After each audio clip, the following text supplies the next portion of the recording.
Yo, what is going on, team? Welcome back to another Elevate interview. I'm here with my man, Austin freaking Espeseth. And Austin's got such a unique story, struggling with something called Charcot-Marie-Tooth Disease, which we'll get into deeper. I'll let him explain, but I'm telling you guys, this guy is the real freaking deal, and we're about to get in deep. But Austin, what's up, bro? What's going on, brother? So glad to be here and just connect with you and share my story and my experience to Elevate, man. Get more people involved. Yeah, dude, that's what we're here to do is just connect people with like-minded men and grow in our faith, So let's dive right into your walk of faith, bro. I want to hear just talk to us about your walk of faith, how it's progressed, monumental moments, just where you're at now. Just give us the timeline. Absolutely, man. Yeah, so I always grew up in the church as a little kid, typical Christian, Catholic mostly. Dad was Lutheran, mom was Catholic, kind of a back and forth, eventually settled into the Catholic church. And, we always went to Sunday school, always went to church. Wasn't anything too crazy or involved like I am now. But eventually I kind of got pushed away, very off-putting vibes. It was more about religion over relationship, like we talk a lot about in the community. You get to college, you're high school, and all you care about is partying, living life and not really living for the Lord the way the world works today. And that was me. And pretty soon, I had a pretty monumental moment. I was in the heart of COVID. I was working a job I hated. The shutdowns were going on. I didn't know what my future held with my surgical technology program that I was in.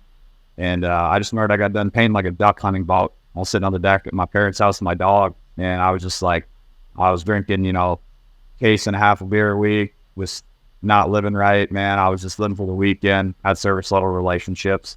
And pretty soon, man, I just got up to God. I was sitting there and I was like, God, I need direction in my life. I don't want to keep going down this rabbit hole. And the next day I was at work, working for my grandpa and my uncle, shoveling dirt, rock, all day. Poor shit job. But it definitely taught me a lot. I got a phone call, immediately answered from, when God, he sent one of my instructors a phone call to me personally, and I got accepted in my program that day, and that led me to get accepted and finish school up right on time when I didn't think I was going to. But that didn't necessarily mean I put God first. I definitely was still going through a lot of times of desperation. But another monumental moment was after I finished up school, about 6 months out of my program, and I cried out to God again. I'm like, God, I keep seeing the only way through finding you is through your word and prayer, but I don't know how to pray. I don't know how to read the word. I don't even know how to Bible. And pretty soon, I got in touch with my old wrestling coach. My mom was like, you need to go run a meat raffle with your old wrestling coach at a local dive bar. Out of all places you could find God, that's the place I found it in. When ran the meat raffle with him, he invited me back to his house for a Bible study. We started doing it every Sunday after that. Got really connected again, super deep relationships. I couldn't thank God enough. Then they started inviting me into church. They were like, hey, I know you're in the Catholic church. We'd love to have you come experience it. The Bible study is based around these services. Went there, got immediately connected with the pastor, the very first service. 2 services later, he's like, we need to connect with coffee.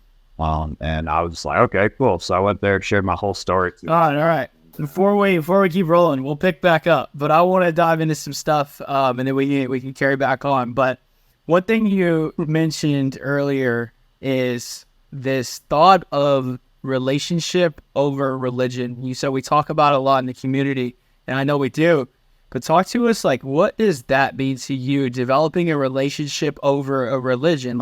We're religious, right? This is a religion, but what does that mean?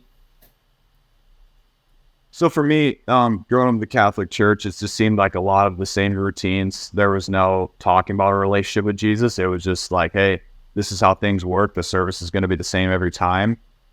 There's not a lot of relatability, I'll say, especially as a young kid. A lot of tradition, which is fine. If it works for people, it works. But for me, I just started seeing it as just routine and just base stuff that was no versatility, like I said. And then when I got connected with you and you really started teaching me about relationships with Jesus, that's when I realized how I could connect more. I was like, man, there's so much more out there than just, singing the same 2-3 songs, hearing the same message, praying the same prayers all the time. God's relationship with us is endless. Everything is just so versatile beyond what we could ever believe and imagine. So that's really where I got connected more. I love that, brother. And that's something I just want to double down on for everyone listening, because that's such a focal point of our community, is developing real relationships. It's not coming here and we're religious people who are going to tell you how you need to live your life or what you need to be doing better. We're going to judge you or push you down like you see a lot in religion.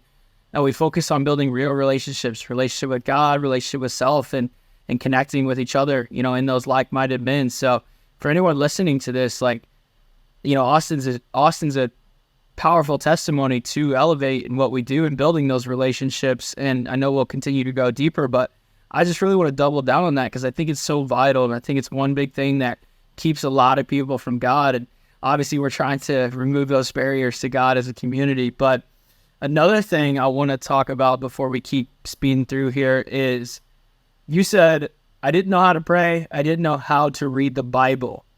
And I think that that's just so many. I get on a lot of calls and I hear that a lot. And I've experienced that as well. So I know you said you had a wrestling coach kind of as a faith mentor who really got you into church and kind of taught you how to read the Bible, how to pray. But if someone is listening to this and they're in that spot, I don't know how to read, I don't know how to pray, aside from the advice of join Elevate, what would just your advice be to them? Honestly, pick up and start reading the book of John or James. Honestly, that's what really worked for me, because the book of James really teaches you how to live as a Christian. The book of John's a great place to start out of the 4 Gospels that really tell you about Jesus and understanding what his works were here and how it can really tie into your life. But the other thing I'd say is, if that's even too much, is find someone close to you in your community, even over the phone.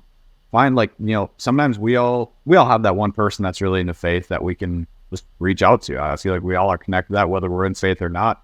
Find someone that and just ask them straight up, how do I read the Bible, or what should I start on? I mean, definitely John and James are the 2 that I recommend starting with. But biggest thing is just finding at least one person that can lead you through it, because I believe reading the Bible with more just yourself and God is how you get connected more. That's obviously why we have multiple Bible studies in Elevate. I just really found that perspectives throughout those have helped me understand more about the Bible, more about life, and how to live for God and build that relationship. Love that. And so for someone who's listening and they're in that spot, they don't know how to pray, they don't know how to read the Bible, talk to them maybe to what their experience would be like if they joined Elevate. Because that can be intimidating, right? That can be I don't really know how to pray. I don't know how to read the Bible. I don't really know what this whole faith thing is. God is always just judgmental, telling me how to live. I'm going to join a community of 100 of those people. No way. But what do you believe the experience would be for them, and what's your experience been like? Because, we have a lot of guys who join vulnerably, and I know that you have stepped up vulnerably over the last 18 months of being a part of Elevate. Definitely, bro. It's so intimidating. I know what it's like, man. I was never the kind of person to get up and speak in front of people, even though I know I can talk. There's always that fear of judgment. But the biggest thing that we preach is come as you are. And for those that may not understand that, it's you don't have to show up as anybody different than you already are. I mean, we're here to be men of God. We don't have to hide anything because He already knows everything about us. If we can truly show who we are to these people, build deeper relationships, it's not only going to, we're not going to have to try and be somebody else, but God can ultimately make us who we need to be through these and bring great perspectives and be used as a vessel that much more. So the biggest thing I would say is just come with an open heart and just come as who you are. We're not here to judge. Well, if we're the ones judging, then that's on us at the end of the day. God's the only one that should judge us. And we don't care. We'll take all personalities, man, and just be who God placed you here to be. Yeah, and we just, Alex Braun, he sent me a text. He's a member of the community for those listening. And he just said, I've been connecting with a lot of guys. He said, each guy is unique in their own way. He said, this community is just full of just unique, authentic men. And that's exactly what we promote. Come as you are, be yourself. Authenticity is king. So when you join, just understand, we don't expect you to be anybody else. Austin joined, getting vulnerable around addictions and his struggles with Charcot-Marie-Tooth, which we're definitely going to get into, faith, along with 99 plus other men who get equally as vulnerable, myself included. So, but let's carry on. kind of with your story of faith, I know you touched on relatability and that being just like a big thing for you of how you've connected in faith and to God. So talk to me about like that. You said you lacked relatability in that Catholic church with those people. What kind of was lacking there? And then maybe talk to about the relatability inside Elevate for you. Absolutely, man. For me, it was like Mitch had told you and eventually told me, is people put on their Sunday best there. Not saying it's everybody, but a lot of people are just, I'm going to dress up this one day a week. I'm going to put on this good face one day a week or even an hour for the service. And then I'm going to go right back to how I'm living outside of the church.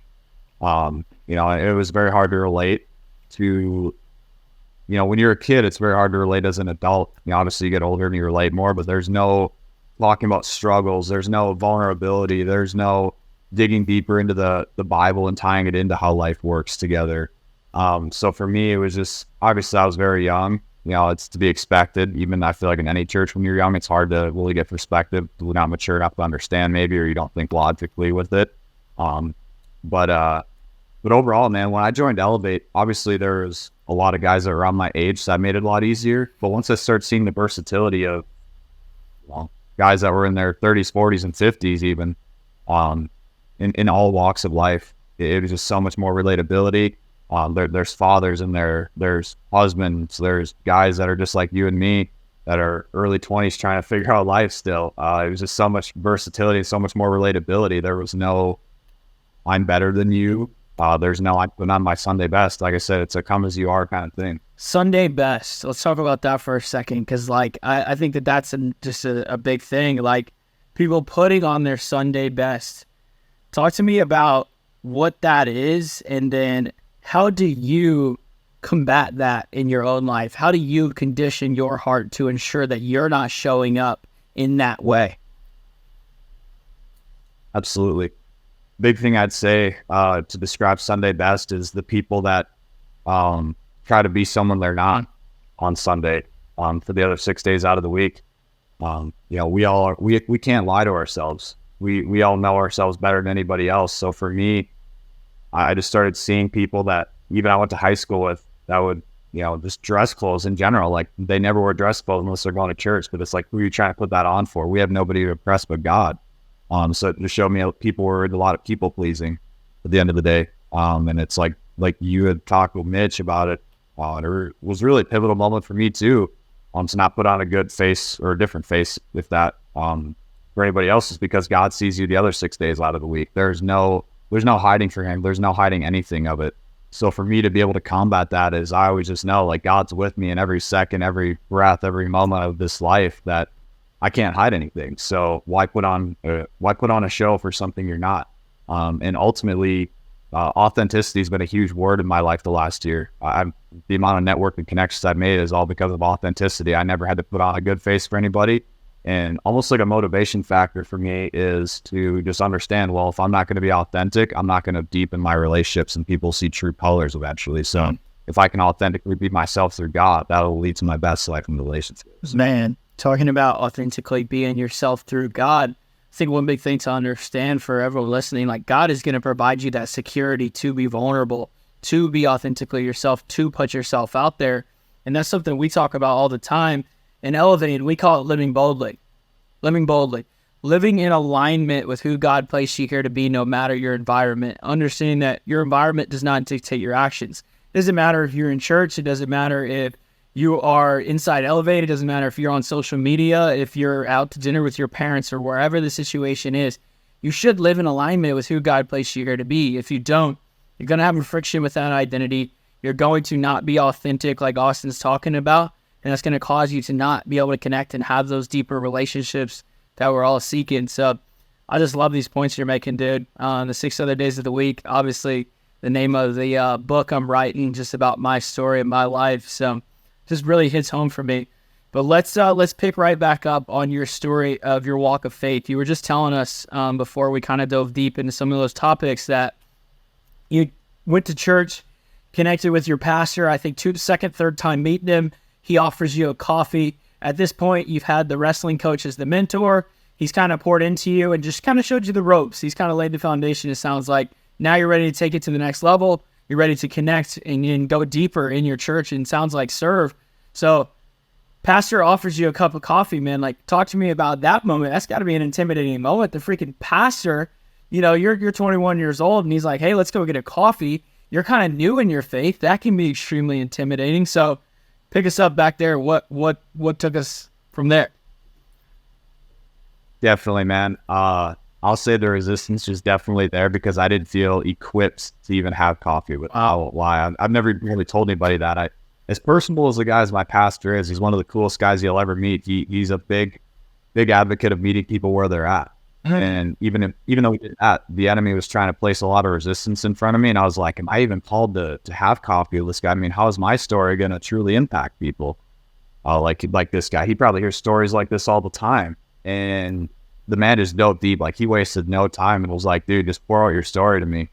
So for about the next hour, I just started telling him everything. And his eyes were like as big as dinner plates. He was just like, oh my gosh. He's like, talk about God working. He's like, this is going to give him a more perfect time. Like, you're going to speak at church in a few weeks. And I'm like, whoa, like what? He's like, yeah, dude. He's like, we're going to talk about Jesus using parables to teach people. He goes, we're going to use people's stories. We're going to bring up like 4 or 5 different people throughout services. And I want you to speak. And I'm like, oh my goodness. I'm like, wow, that's powerful. And he's like, if you don't want to do it, you don't have to. And obviously, I had a ton of resistance thinking, man, like between 3 different services, I'm going to be speaking to over 1,000 people total. Like, this is insane. And I immediately said yes. I was like, I can't hesitate on this. Like, when we connected, you said people need to hear my story. That was just God's calling to me to truly like share my story and ultimately show what he's doing through my life. And it's on me to make that choice and overcome that resistance. And through God, I was able to do it, man. I can't tell you how much resistance I had behind it, but it was incredible, man. So you're telling me that through God, you go from, I don't even feel equipped to have coffee with my pastor, to now you're up on stage sharing your story in front of, thousands of people eventually, whether it's in the crowd there or watching online or whatever the case might be. But it's so powerful, man. And I think that a lot of times God, he calls us when we don't feel equipped, we don't feel ready. I know for me, like, just a big example in my life is starting the business, man. Like, something as big as that, like, that's not something you just feel ready for. But you kind of make that jump, and then God, he bridges that gap. He covers you. Like, he takes care of you. He forces you to grow, and he kind of, grows you up, if you will, and builds those skills and refines you to be able to land on the other side. So in sharing your story, let's just dive right into that, because this is a powerful story. You shared it on stage at church. So why is your story powerful? What's this whole thing about Charcot-Marie-Tooth? Like, who is Austin? Man, so for those that don't know, Matt's mentioned Charcot-Marie-Tooth a few different times. So people be like, what's that condition? What does that even mean? Basically, it's a incurable neurological disorder that I obtained through my father. My father was kind of the first person in our family to have it. That eventually carried down to me and my brother. And we found out at an early time in my life that I had it because my dad and mom were definitely catching a lot of symptoms that my dad had as a young child. And a lot of those symptoms involved, like, I couldn't even walk heel to toe growing up. Like, it was like I was doing a walking calf raise the whole time. I suffered a lot of instability, a lot of walking issues, walking up and down stairs, just trying to be an active little kid and have fun. Eventually we went down to the University of Minnesota, to a big neurologist there. My dad did genetic testing, did a lot of biopsies and like EMG stuff, and they came back and diagnosed us both with that. And shortly after my brother was too. He was obviously like super young at the time compared to when we were, but once he got old, he was diagnosed as well. And we started seeing a lot of struggles through that, because a lot of what involves more than just instability is a lot of muscle atrophy and muscle loss. Damages the peripheral nerves, so a lot of decreased sensation in the peripheral nerves. Mostly it's affecting the legs for me. A lot of foot deformities like hammer toes, high rigid arch feet, a lot of pronation. So you got to think, when you're from the ground up on your feet, if you can't be stable on your feet, how are you supposed to do anything else physically active? And it just caused a lot of struggle. So eventually, after we had talked to the neurologist, I got put in casts and braces for probably about a year or so, maybe 2. What age was this? Really struggled. This was about second grade, third grade-ish. So really young age, really vulnerable age. All you want to do is be a kid on the playground, and you got kids questioning you, wondering about it the whole time. But I wasn't afraid to speak out boldly about it because my parents never wanted to instill that fear in me of like holding back while it was.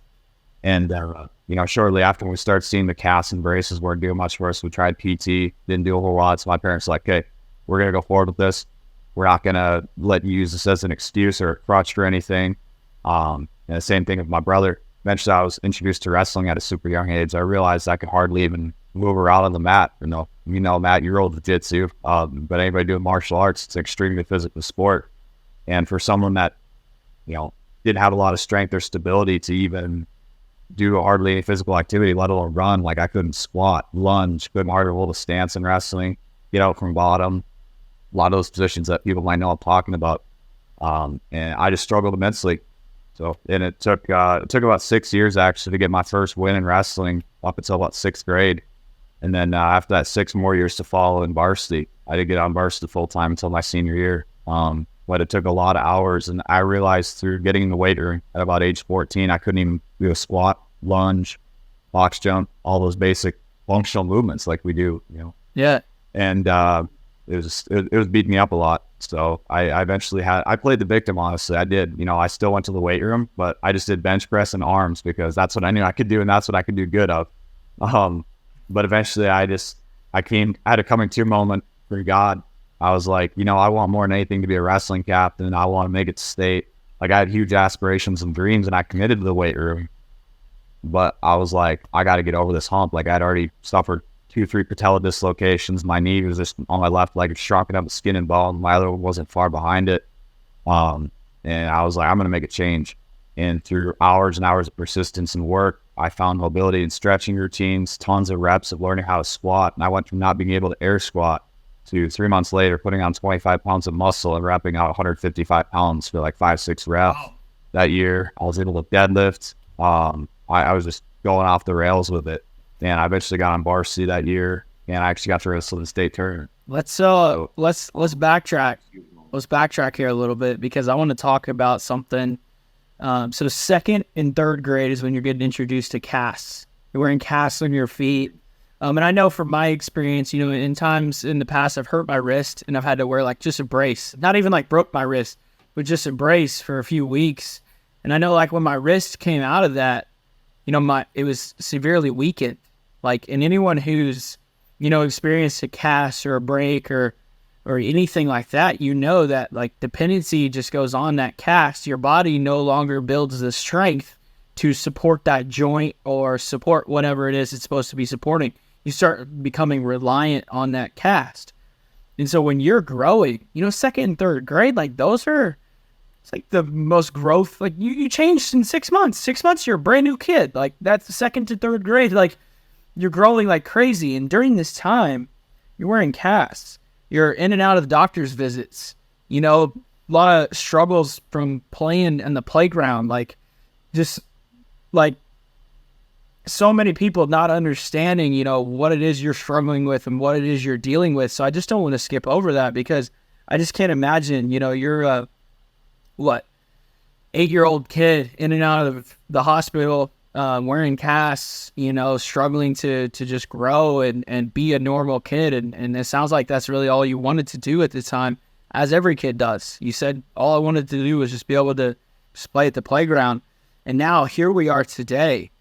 And I know we're going to continue to bridge this gap of how we're on the phone right now, or on this interview right now. But man, it's just powerful to really go back and look at, as a child, you dealt with a lot of trauma, man. Like, I know you don't want to sit here and play the victim and be like, oh, I struggle with that trauma because of how we are. It's just like, oh, is all God working? Like, I had to go through that to get here. We want to just keep moving. But I just really want to touch on that for everyone listening, of just how impactful that time would have been at such a young age and struggling with that. And then going and doing something as physical as wrestling.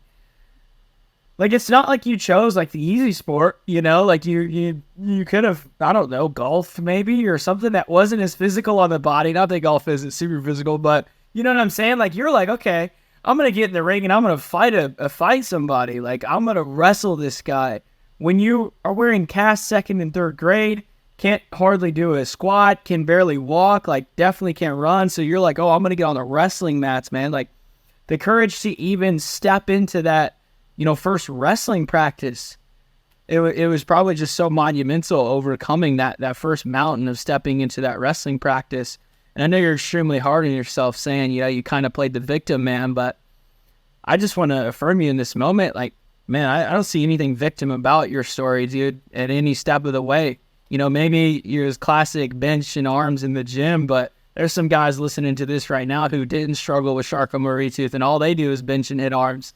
So we've all been through that phase of skipping leg day, bro. Like, but man, it's just powerful. So let's keep moving here. You said, it took you 6 years to get that first win, just nothing but losses for 6 years on the wrestling mats. 6th grade, you get a taste of that first win. You love it. And now you're like, I'm going to be the leader and I want to be this wrestling captain before, your high school wrestling career is over. And I know that we've really talked about this on a deep level. Talk to me about, you're not the most naturally inclined on the wrestling mats, as we've just talked about. So how did you step up and be a leader when, you're not out there crushing it on the mats? Like, so how did you lead?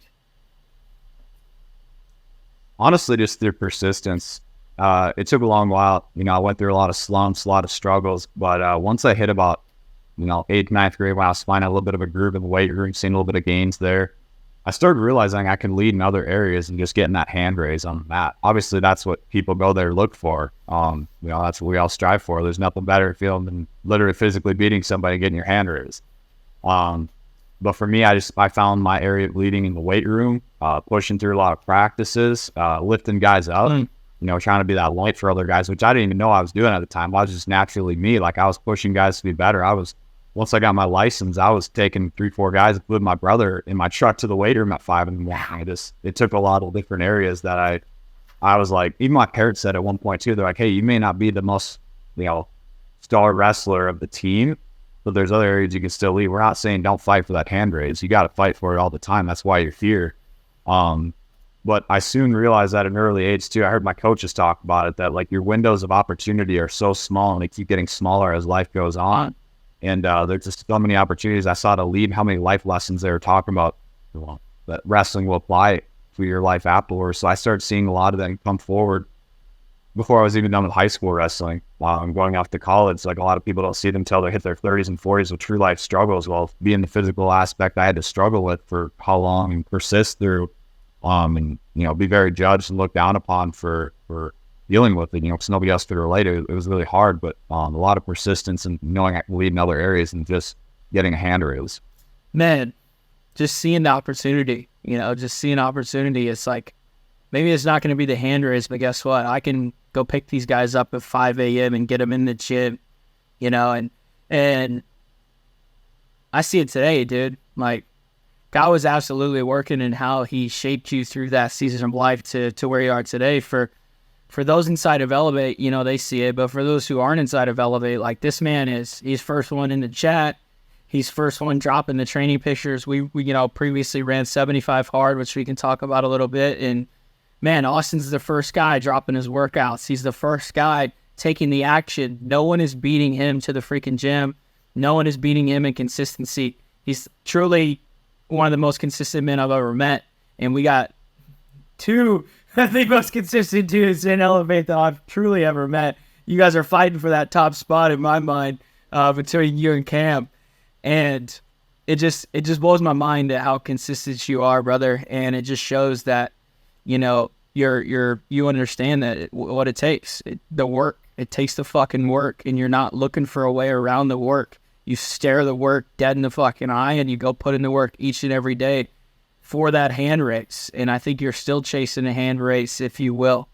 But I love it, man. I think that's what's made you just the freaking savage that you are today. And it's what is, happy that I'm in the trenches with you, dude. Like, so grateful to be in the trenches. But during this time, I kind of want to hear, like, how has CMT and this struggle forced you to lean on God? Because, like I said, you go from second, third grade, 8-year-old, 9-year-old kid with casts out on the playground, just wanted to play, like, and then you go to, wrestling, struggling, taking a ton of losses, like, and then even graduating and going beyond wrestling, which we'll continue to talk about here, but like throughout that time, like I see a lot of faith of just like, man, I'm going to lose for 6 years, but I'm going to keep showing up because I got faith. And so talk to me about that, dude.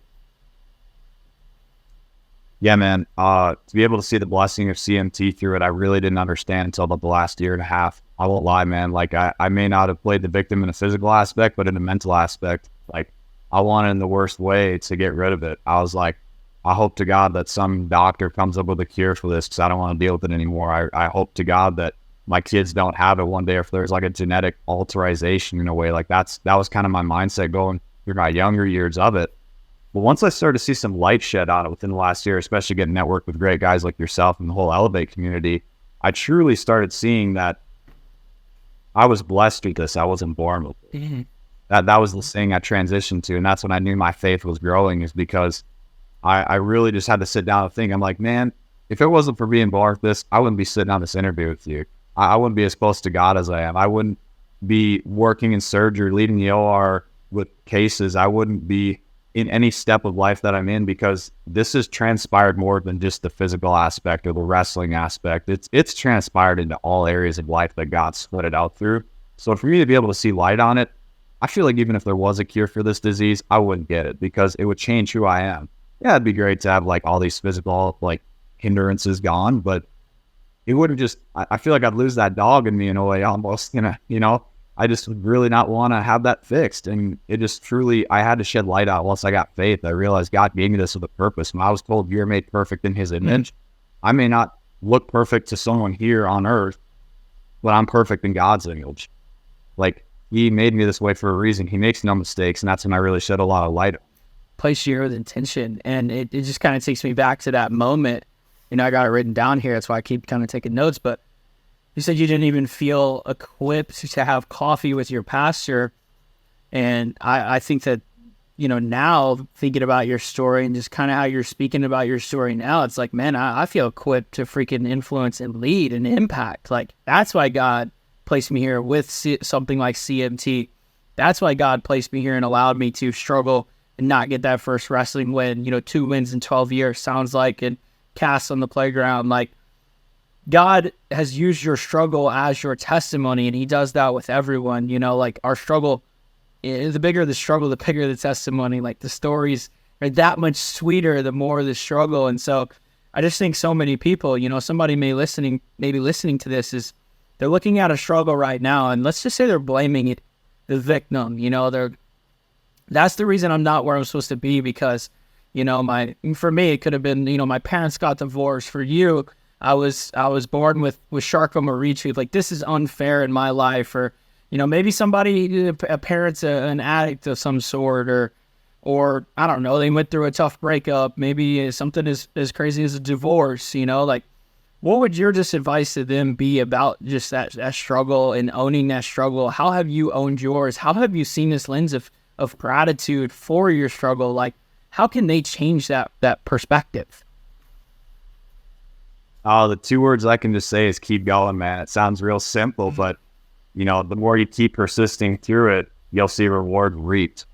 It's as simple as that. It's obviously a pretty broad term, but man, I learned, like, hey, if I'm just gonna have a shitty attitude with this tribulations, like, it's not gonna help me. I mean, I figured, like, hey, I can't get out of this. And obviously there's a lot of scenarios in life that you go through you can get out of, but you got to have the best mindset going into it. Otherwise, it's just not going to get better. It's all a mindset thing. I think, life is, 10% what happens, it's 90% how we react to it. And obviously it took a long time to learn that.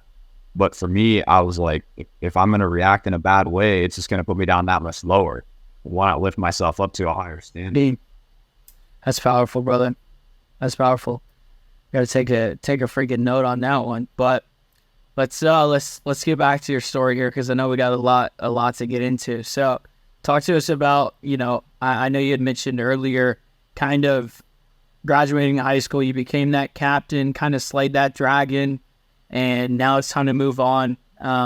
What's next for you in life? This sounds like the period where you really drifted away from who you are, that dog that you were talking about who was in the trenches, 5 a.m. workouts, grinding, maybe playing that mental victim, maybe not the physical victim. But then you go on to the next phase of college, and it sounds like you really just kind of drifted away from who you were and all that. So walk us through, like, what was that next season of life like? Yeah, 100%, man. Being wrestling was my whole life through high school. I literally did nothing else but wrestle, weightlift. I remember getting home from the state tournament my senior year, and I knew it was over, but my mom just looked me like dead in the eye. I was laying on the couch, and she was like, "What's next for you? And like, what do you want to do now? Or what are you going to do now?" All you did is wrestle. And she's like, obviously, like, we're not going to the next level of college of it. Now I started kind of tearing up and getting emotional. I'm like, I really don't know. So I soon went through this identity crisis and started following my friends. Like all of us, the main few that I hung out with, we were all so dedicated to wrestling. We all kind of went through that crisis in our identities of what we're going to do now. But we started following the crowd of, I'm going to enjoy these last couple months of high school, and I'm going to party it up Thursday, Friday, Saturday night, and just coast through these last couple months of high school because I have nothing else to worry about. And at the same time, I didn't even know what I was going to college for. I knew I was going to college, but I didn't know what I was going for. So, through this partying, through this kind of numbing the identity crisis phase and living for the weekend, understanding my time's ending with a lot of these people in high school, I was like, I need to figure out something to do. And I knew I wanted to go into the medical field. And I was like, but I don't want to go to school from 4 to 12 years right away. That's just not for me. I wasn't the most naturally smart kid in high school, but I knew how to work hard. So then I was like, I found surgical technology through a health careers class I took that senior year. Ended up telling my parents I wanted to take a leap of faith and try it. Job shadowed it, loved it. Eventually moved down to St. Cloud, Minnesota, about an hour and a half away, and started going to college. But being that's a huge party town, I fell into the crowd a lot. I will lie, like I was partying a good amount. But I still took school very seriously because I knew there was no time to waste. I wasn't here. I was paying for college around some of my scholarships I had. So I was like, I can't waste this time. I can't disappoint my parents. I want to show them that I'm here with intention. So the minute schoolwork was done, like I was chasing the parties Thursday, Friday, Saturday night. I still went to the gym, but it wasn't with the intention and intensity like I had done before. It was just to kind of stay healthy or just be in the gym and say I went to the gym. But overall, I just moved on to college and just kept on partying. Of course, COVID happens. We all know it happens. We all have our stories through it, and I get sent home. It's spring break. First year, I didn't go anywhere. I just went home, started working. I'm job shadowing at the hospital again just to get more experience in surgery. And they say, school's shut down. You're online forever or for the rest of the year. I was like, oh my gosh. So I went through another identity crisis. All these friends that I gained through, man, they were surface level relationships, but at the time I thought they were deep relationships through party. I'm locked in my house in my basement learning hard medical classes through a computer. And I also don't have a gym to train with. So I soon found a little more of my identity through the gym. I found a program, you guys might know him, his name's Corey Gregory. I saw it pop up on Instagram, a daily walking lunges deal. Shout out to my guy Colin Pierce that also does that. We're both kind of out at the same time. But it's where you walking lunge quarter mile every day. But I couldn't do a lunge at the time. I would literally fall over. There was no doubt about it. And I started actually, when I knew I wanted to get a workout in, I would hold myself up in a doorway, tracking every step until it hit a quarter mile. Eventually I worked up to doing them on my highway with weights in my hands for a quarter mile, 50 days straight. And then kind of rebuilt my identity through that. Like I said, still was living for the weekend. The workouts were done, schoolwork was done. It was a lot easier to play through COVID because it was all online. Kind of you have your own schedule to get stuff done. Like I said, it led me back to that prayer of desperation as the summer went on. Worked the job I hated. I wasn't taking care of my body. I actually stopped doing the walking lunges and went to the gym. I felt like shit. I just didn't want to go down the rabbit hole once I cried out desperation from God and got all that direction in my life. And got back into school to finish my program. This cry of desperation, I know you kind of mentioned it again, and it's something you came back to a second time. And I've experienced a few cries of desperation in my life. My parents got divorced at 11. I think that was the first time I spoke to God, was just laying there on my childhood bedroom floor, and just tears soaking into the carpet, crying that convicted cry of desperation to God. Just, God, please help me. Please help my family. And I think it's something that's so powerful. But talk to me about those cries, like in those moments when you're just crying out to God and you're just convicted in that cry, just like, God, I need you. I need help. Like, what are kind of the emotions? What's kind of been the experience been as God spoke to you in those moments? Like, just walk us through one of those. Like, what has those times been like for you? What has those experiences been like? Yeah, man, for sure. I definitely didn't have like a true audible of what was going on, what was said to me, but I had a lot of emotions and feelings. A lot of it was fear of missing out, obviously. Not that age, you want to be involved with everything. But another thing is just loneliness and emptiness. Being back in a small town of 2,500 people are going back to college, and I don't even know if I'm going back at the time or not being close to God. I really felt convicted only crying out to him in desperation. That's a big reason why I got into faith, was because I was only crying out to him in times of need. I wasn't building that relationship. So I was just feeling a lot of loneliness and emptiness and no sight of a future, really. I was just like, man, like, am I going to turn into that kid in a small town that said he was going to do big things, and then you come back and like, I don't even know what my future looks like. Am I just going to keep drinking and smoking my sorrows away and just like acting like everything's A-okay? And kind of numbing myself to it. So just a lot of emptiness, honestly. But once when God answers a prayer, especially in those times of desperation, I've never felt so much peace in my life. It was hard to describe in those moments, being I didn't know God, but when he answers those prayers, it's like you wait and wait and wait, thinking, when's it going to happen? And then boom, it happens at the most unexpected time. And you feel this like washing of like just peace over you.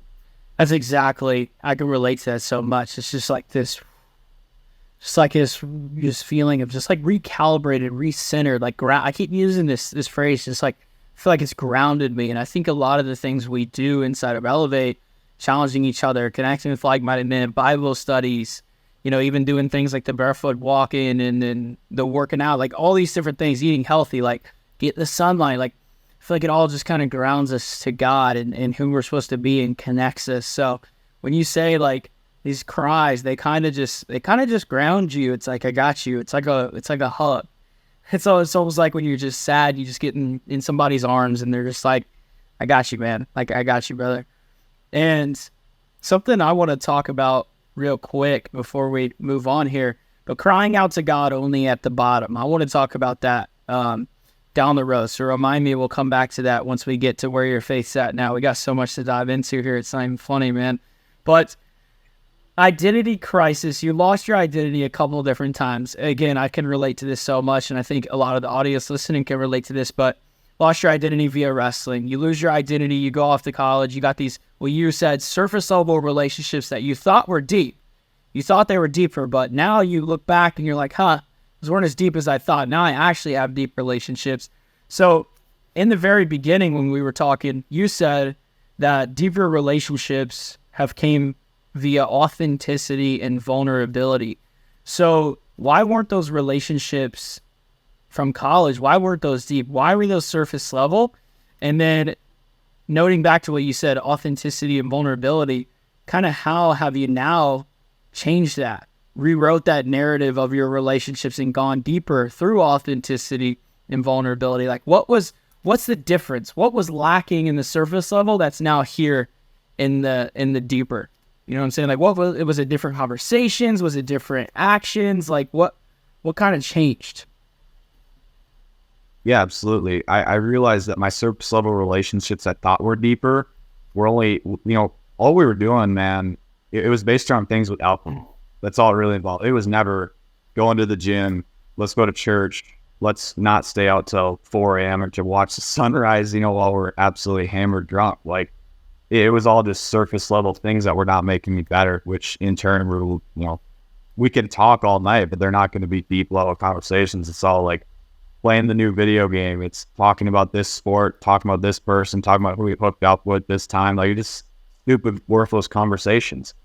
And just things that, I feel like the conversations revolved around that because of the things we were doing together. Had we been going to church, had we been going to the gym, we'd be talking about a lot of other different things.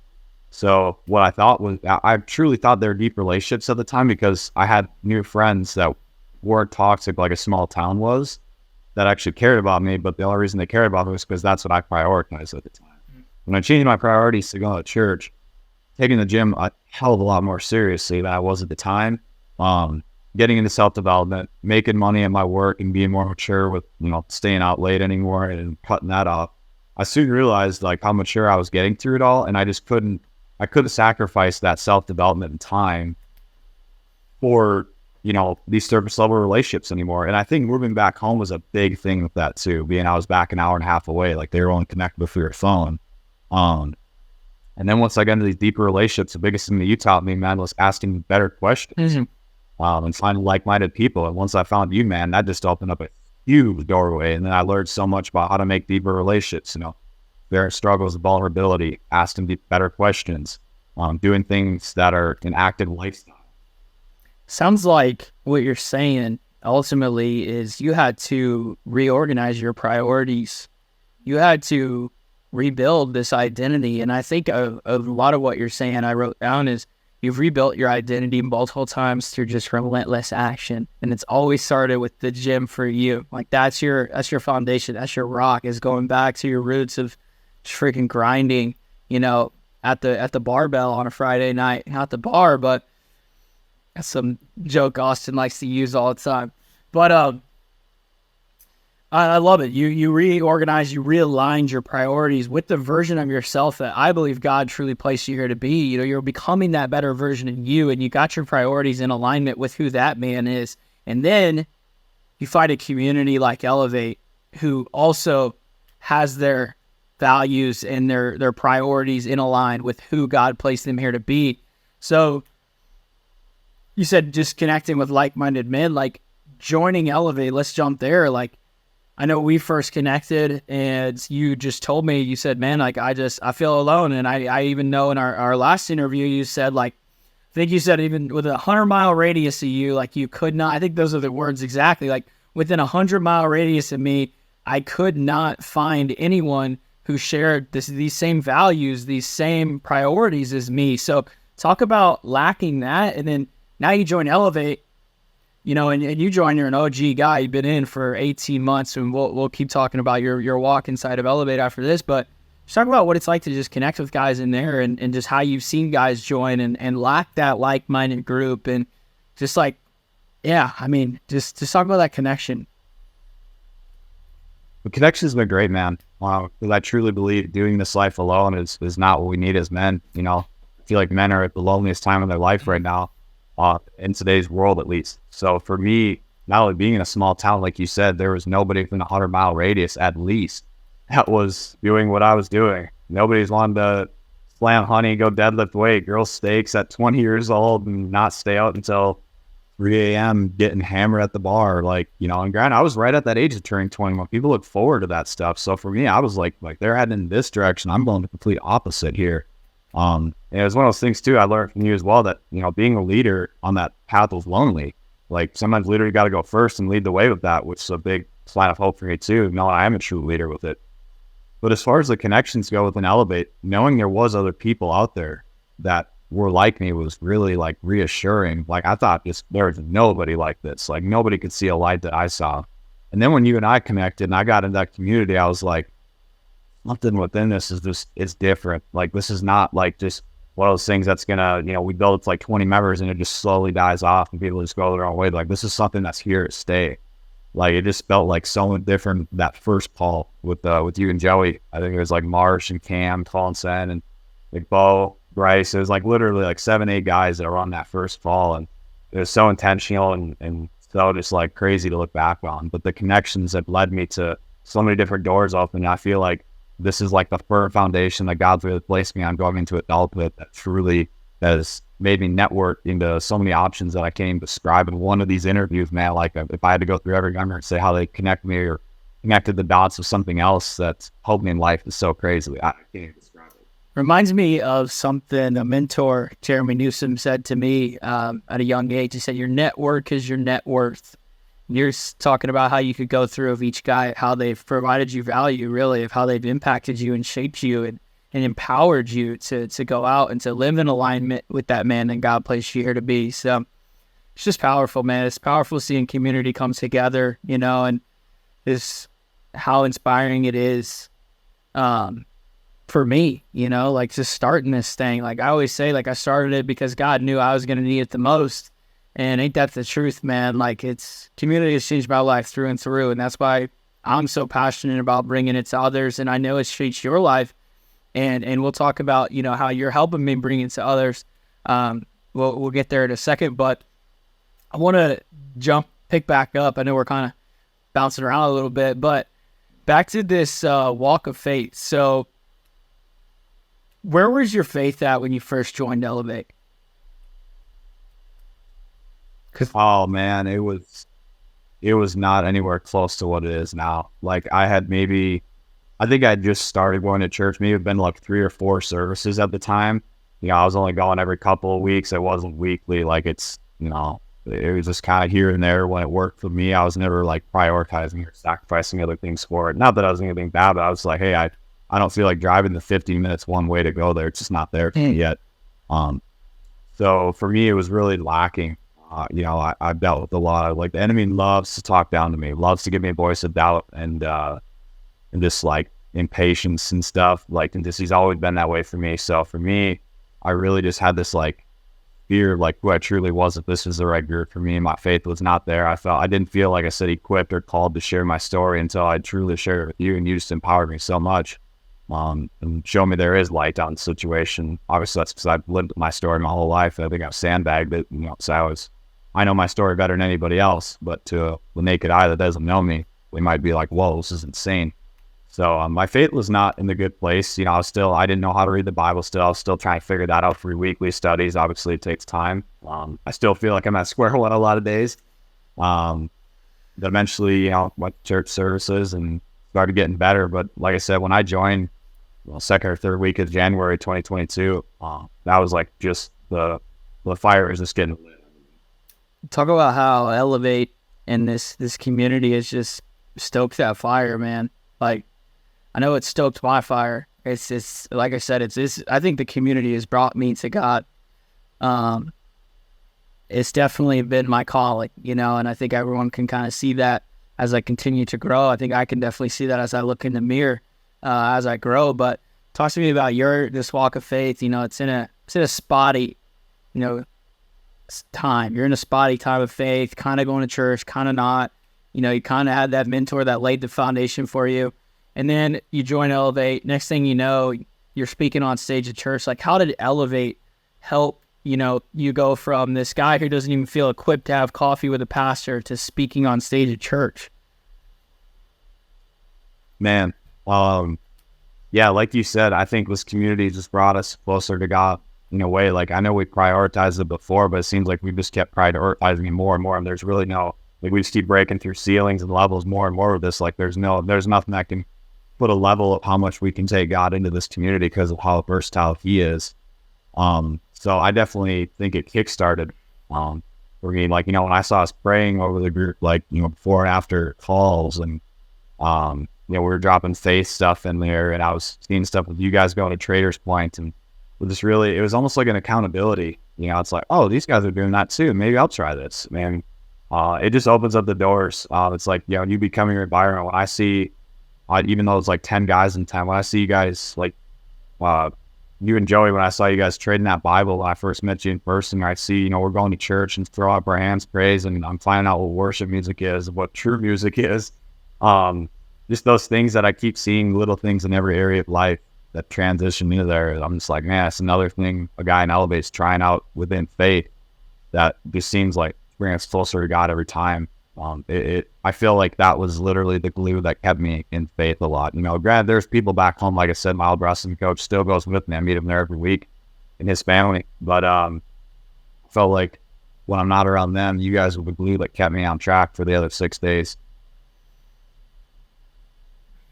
Sounds like, just talking about seeing me give Joey that Bible, seeing us just how we worshiped at church, like. And the thing is like, that stuff was all new to me at the time too. Like, I don't even know what came over to me. Like, I wasn't even reading the Bible consistently when I gifted Joey a Bible. That was just God working in just such a, small way because Joey has then said that I brought him to God by bringing him, that Bible at Traders Point, like that weekend. So it's just like, wow, it's so powerful to see his story and then your experience of it, my experience of it. But it just sounds like when you get in a community of like-minded men that are sharing these same values, it's like it almost gives you permission to act in the way that God intended, to worship strong, to read your Bible, to tell people you love Jesus, to pray over other people, to pray in your own time. Like a lot of the world today, these actions are just viewed down upon, man. Like it seems like it's frowned upon. And that's why I say, like, we are a community for the people who want to take the path less traveled in today's world, because this doesn't seem like the path many are taking. And I believe there are more people taking it than we realize, and we just keep finding more and more, So, and if somebody listening to this, like, if that sounds like you, like, come join us, man. Like, we got you, brother. But it's just so powerful. It sounds like it just equipped you and empowered you and just gave you that access, that permission to just go praise God unapologetically and just admit your flaws and your struggles. And we're not perfect. That's why we need him. Like, that's exactly why we're here, is because we need that guy. Like, that's why we're in this community. But just talking about Elevate specifically, like the walk of faith in there, just talk about, what it is that's offered in there, some things that have just helped you, some tools in there that may help someone who's considering joining grow in their faith. Yeah, absolutely, man. First off, the Bible study is the first thing that come to mind. There's nothing like connecting in the Word with a bunch of jacked savages that are trying to be their best self, man. Twice a week. We don't got one. We got two. We got a midweek one that me and Peyton, we lead at on Wednesdays. And then my man, Bo, he's one on Fridays. Super good dude. Just crushes it every time. He's kind of the big reason I got into faith more and more. But another big thing is, like, there's a faith chat in there that we're just popping off, whether it's verses to each other, how God's working in our life. We literally have a call once a month on a Monday called God is Working. We're talking about how God's working in our life. We're giving each other perspectives and help on whether we understand why he's working in this way or not. There's a prayer request tab. That's one of my favorite tabs out of the whole deal. What better way to support your friends than praying over them? And how often do you hear about that? It's so rare to see somebody in a group setting other than church or out in like a restaurant praying over people. Praying for people and just like living boldly through that faith, like we say. I feel like this God's taking over these chats more and more and more. Like we have faith, prayer requests, Bible studies, a God is working fall, just all areas of life. I just see God working in through this community, and it keeps just building more and more and more. Obviously there's training, there's health, there's challenges, like so many other calls, just such valuable information that you can't even put a price on. But the fact that we're centering this around God more and more is just, the sky's the limit for him of what he's building this into. And the value is incredible. Man, I love that, brother. Just use us, God. Like just create us as we're just puppets here. We're trying to just build your kingdom and bring men to you. And again, I want to cycle back to a point that we really doubled down on earlier, was come as you are. Those are the words that you use, and those are the words that we always use. Like, these Bible studies, these group calls, these prayer requests, this faith tab, like, there is no judgment. We are all, you even said just a few seconds ago, like, I feel like I'm at ground one. Man, I feel like that all the time. I was just talking to Billy. Billy's a member of the community, and he's super humble in his walk of faith. He's always just like, man, I don't know much, but here's my perspective. And I'm like, man, I don't know much, but here's my perspective. And then Austin's like, well, man, I don't know much about this stuff, but here's my perspective. And we're just trying to walk with God, share a raw, vulnerable perspective. We don't know if it's right. We don't know if it's wrong, but we know that if we can come together through his word and just share, 10, 20 different perspectives, then we'll eventually find the truth, and we'll connect, and we'll support each other in finding that truth through God. So I just want to, again, triple, quadruple down on come as you are. You don't have to be anybody to join this community. Like, we just want to accept you for where you're at, meet you where you're at. And that's something that you said your pastor did really well in connecting with you when you sat down over that coffee. You didn't feel equipped. You didn't feel ready. He met you where you were. You shared your story, and that's the same thing we want to do. Like, you probably don't feel equipped to join a community of like-minded men, maybe. If that's you, like, we just want to meet you where you are in this moment. Not that we're any better than you. We just want to come around you. And that's what I always say. Like, we're just a group of brothers locking arms here, just walking together. And Mike Schuessler, another member of Elevate, he really painted that picture during our interview.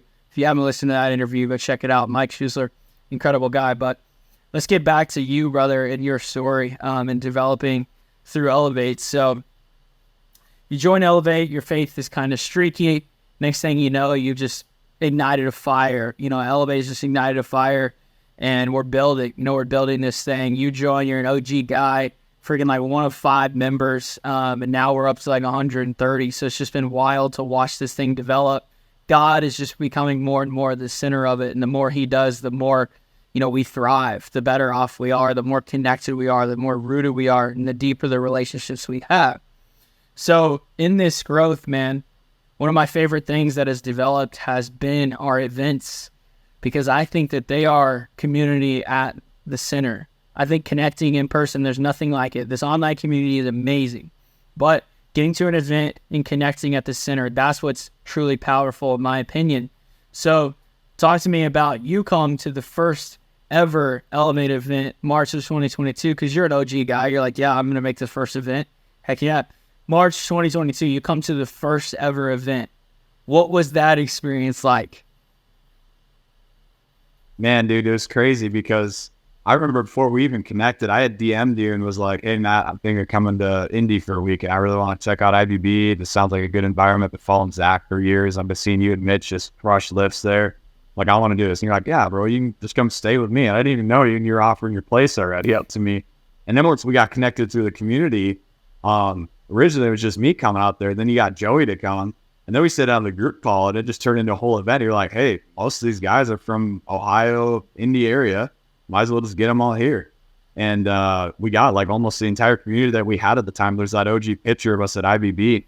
I remember I've never felt so welcomed. That was my first ever road trip on my own. Like, I just told my parents, they're like, hey, what are you doing this week? And I'm like, oh, I'm going to Indiana Thursday. They're like, wait, what? I'm like, yeah, I'm just going to meet this guy, Matt, out here and his buddy Joe. I'm going to stay at his place. And they were just so like thrown off by it.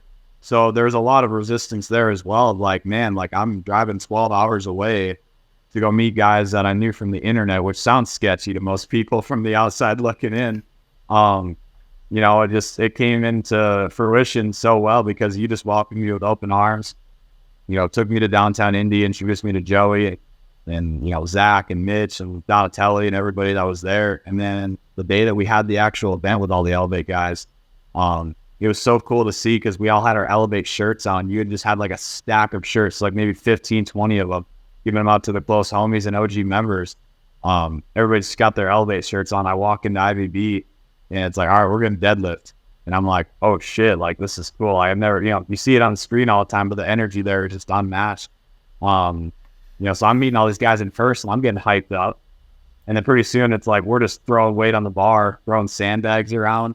I'm watching you. Like, I remember I asked you and Mitch, I'm like, you guys pulling big numbers? So you're like, I don't know, we'll see. And that's just the typical answer. You yanked 605, Mitch pulls 635 shortly after. We always pulling 5 after getting stapled for the 50th time, I swear it was. But Joey Staple. Well, man, just like there's guys that have never deadlifted there or even in a crowd like me that were there just pulling good numbers, man. Like, just that energy was unmatched, even if it wasn't a huge crowd. But it was so intentional. And just like I said, that energy was unmatched. The relationships built and connections made were something so great. Like, I still look back at that picture. Sometimes I'll be scrolling my camera roll when I'm bored, and I'll come across that OG picture of all of us in our Elevate shirts. And I'm just like, man, like, put that picture in a frame and like just have everybody's signature. I was going to be worse off than one day just because like that was like the start of something so crazy where I've learned in-person community, even though we're all online, we're around the country. That's great and all, but I'll tell you firsthand from my experience being at every Elevate event thus far, in-person is blowing it out of the water. Mm-hmm. Like meeting guys like you, Joey, Mitch, Marge, Vaughn, like all you guys, Bryce, Bo, even all the guys that I met in the last year, like these events are so crucial for your growth and getting in person more, connecting more. I have something about in person's indescribable, especially that very first event. It was just so special, man. So special. And you said you've never felt more welcome. You said, like, I just said, hey man, you can stay with me. Like, you step into the gym. And so I want to read this tweet that you put out and just get your take on this. You just said, the Elevate community was where I was finally accepted. I didn't have to dress fancy, show off, be faked, or act any special way to be accepted. Growing up, I was always trying to fit in. And then this goes into a thread. I had to be up to par with clothes, the vehicle I drove, my physical abilities. I was playing catch up with my friend group at the time. I was always left in dust and in disappointment. I soon realized I went my whole life up to graduating high school not knowing my identity, no purpose. Once I broke from that crowd and could be who Austin Espeseth was supposed to become, I found my people, my tribe, my group, my brothers, willing to go to war with me in the trenches of life. I don't have to dress, act, lift a certain amount of weight, or have a certain personality. You're accepted for who you are.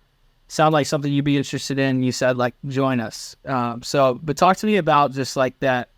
Sounds like it's just, again, going back to that kid in the playground in the cast, 2nd and 3rd grade, just wanting to play with everyone else, just wanting to be accepted in this group. And just something so powerful, man, just giving me chills reading this stuff. Like, just the Elevate community was where I was finally accepted. Talk to me about just that feeling of just that welcome in that acceptance. Yeah, man. Growing up, I want to say my friend group was kind of in and out of a friend group. It's one of those things where we do so much together. It's like you might as well be friends. Like you're doing everything together already. But as we grew older, I dealt with a lot of issues of getting bullied and picked on and pushed around. Not only because of my condition, but just in general. Didn't know really how to stand up for myself and really be who I needed to be in a physical aspect. So I dealt with a lot of confidence issues and self-conscious stuff. I was playing catch up, like I said. Any extra money I had, I was buying a new pair of shoes or clothes, trying to impress people at school. I was trying my best to save up for a nice truck to impress people at work. Never happened, or at school, never happened. It's just, I was always playing catch up, trying to feel welcomed and accepted. And it's not that I had friends that were putting me down that bad, but like I could tell it was there, and obviously it got worse over time. But once I broke free from that group, like I had nobody looking at me like, why are you wearing what you're wearing? Why are you driving what you're driving? Why are you doing what you do for work? There was never any question. It was just, what do you do for work? Oh, that's a cool shirt you got. Man, you're looking good. You're looking jacked. All these compliments that you really don't see in today's world. And when I had this heartwarming welcome, it's what I've been praying for and thinking about for so long, wanting to be accepted. Like I said, from a small town, drifting away from the toxic group I was a part of, to now finding guys that were just so unapologetically themselves that inspired me to do the same and be welcome. I can't even describe it, man. It's just so awesome. It's empowering, man. And I appreciate your vulnerability, throughout this whole thing. And I think it's time to go back, on that note, I think it's time to go back to this thing that I said I was going to mention of crying out to God only at the bottom. That we were talking about those cries to God. So now that, like you said, your faith has been ignited, sometimes you still feel like you're at square one, but I think that's just the humility coming out in us Midwesterners. But, crying out to God only at the bottom, your faith's been ignited, you're finally accepted as a community to just live out and be who Austin Espeseth is, like you wrote in that thread. So talk to me about now, what's your relationship with God in this community, and how is it differed from what you said earlier of I was only crying out to God at the bottom? Like, what does it look like now? Are you still crying out to God only at the bottom? Are you crying out to him more? Like, is it the community that you're literally leaning on? Like what do those relationships look like now versus just that phrase of I was only crying out to God at the bottom? Yeah, man. I see God in everything. Knowing he's involved in everything in this interview, in my Bible I got open right in front of me, in every breath that I take, every word that I speak in my tongue, it's just like, I go on and on. Once I start seeing him in everything in some way, shape, or form, I knew I couldn't hide from him. Not that I was trying to hide, but like in times that I didn't feel I wanted to be around him, I just felt this conviction of like, God's around you all the time. You can utilize him at any point, not just in times of desperation. And I also think about like that one friend that only comes to you when they need something, surface level relationship, which obviously none of us are into. I was starting to think like, man, how does God look at me from his lens? Obviously, I cannot nowhere picture that, but if I had to, I would say, I'm only coming to him in times of desperation right now, only when I need him. What kind of a son of God am I to do that? Like, I truly have to prioritize him in everything, good and bad. There is no, I can't even put it into words, but there's like no way that I can't, like, I have to have him in everything. Like, I'm praying multiple times throughout the day, even if it's not loud, it's in my head. Like, I'm thinking of other people that I need to pray for. I'm trying to put God into everything, seeing it through his lens. We always say God is working, and that's what I really try to truly take into consideration every day of my life.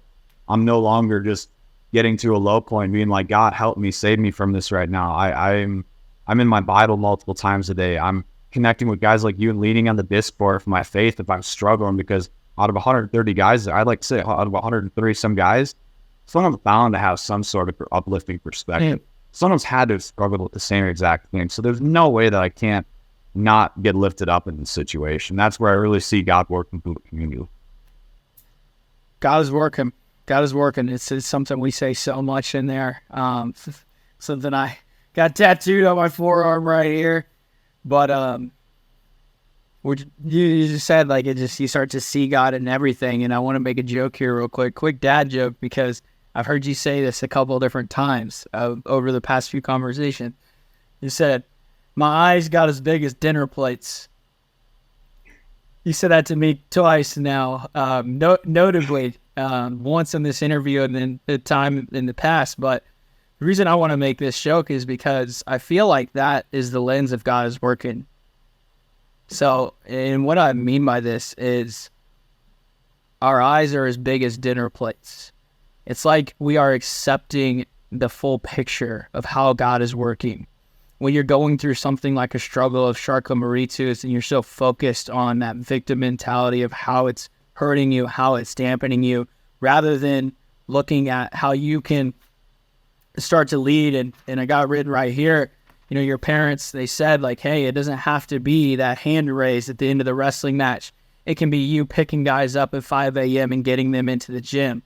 Like, that is the lens that God is working, the lens of opportunity, the lens of gratitude for your struggle. And I really want to say, like, it is as cheesy and corny as that dad joke is, like, eyes as big as dinner plates. You just open it up and you just see a whole new world of how God is working in your life. And man, I think there's no better way to kind of wrap this interview up with that, because there's nothing more powerful than God is working. I don't believe so, especially with the lens of just dinner plates. Man, I just thought that was so funny, and just how I connected those dots just hearing you speak, bro.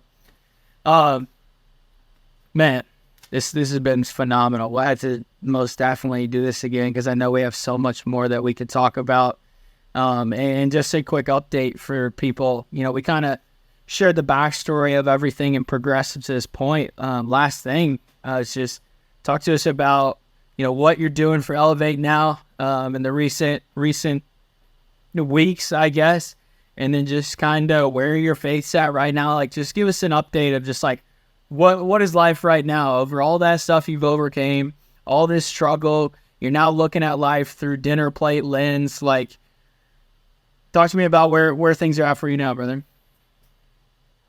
Yeah, absolutely, man. I don't feel that I could be at a better place in my faith right now. Obviously, I say that, and God's going to blow me out of the water in 6 months looking back. He always will. Because I know I'm going to keep prioritizing, but I feel like, you know, I'm just at such a good place. I'm leading Bible studies within a year of getting into faith. I'm praying over people. I'm putting God first and putting him in everything as much as I possibly can. And, man, it's just been so crazy. And recently I accepted a position as the Elevate manager, the community manager. It was such a huge honor, man. I actually talked to you about this. It's crazy how we reflected back on this. I was talking to Matt over the phone a few weeks prior to it, and I was like, man, like, what skills do you see I have that could make me more money? And you're like, honestly, brother, I could see you one day working for Elevate. And you said it wasn't even a thought or a conversation with Peyton. 2 or 3 weeks later, I mean, all of a sudden I get a text from you that says, me and Peyton need to have an important phone call with you. Didn't even give me any details, kept it a surprise, and then offered me the position. And I'm like, man, that is so cool. Like, prayer answered right there. of like, man, like what can I do to make more money? Not just money, but like be more involved in the community too. Like what can develop my skills? What can open up the network of it?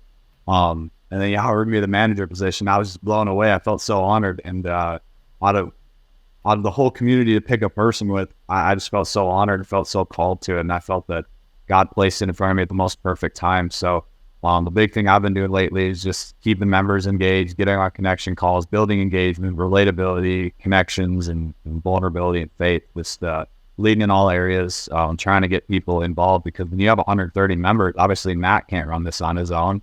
He can't be as involved intentionally with 130 members when he's got his own systems to work on. So that's where I love taking a lot of the back end work off of him and truly connecting with these members just as much as he does. So because that's a big thing I feel like I want to do, is like, for how welcome I felt, I want to bring that to the table with all his members here, because they deserve it just as much as I got it when I first joined. Man, for somebody listening to this, like, come join us, connect to us. In the first 3 weeks, you're going to get on a call with Peyton, myself, and Austin. Like, you're going to get connected with the core of this community, and like, come join us. Austin's here, and his sole focus is to welcome new guys in. And I got to just show some gratitude for him in this moment, because in the last 2 weeks that he's been the manager, I think it's been 2-3 weeks. I don't even know. At times just warping, can't even keep track. But this past week, huge Elevate wins. We had 2 record Bible study attendances, and man, the engagement and the connection has just never been better, and that's a huge credit to you, huge credit to Peyton.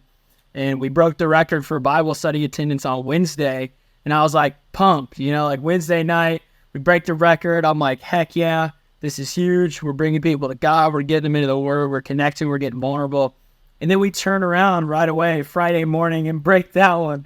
And I'm just so excited to just see that continue to happen. We just continue to reach new heights and continue to allow God just to work through this community and serving others and bringing them, to like-minded men and empowering them to really build that elevated identity that we're growing and building.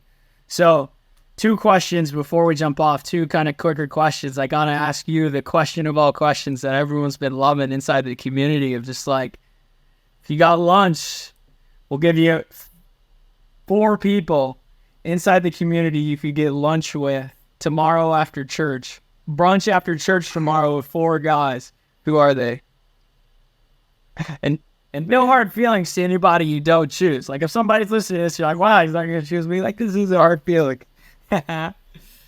Man, that's a tough one, man. I wish I could say at least 20, man, because there's so many good guys in there. Oh, man, I'd have to say it's tough. Oh, man, you put me on the spot. I'd got to say Alex Braun is one for sure, man. I connected with that guy last week. Such a good dude. Matty Ballgame just borders into me so much with what he has going on.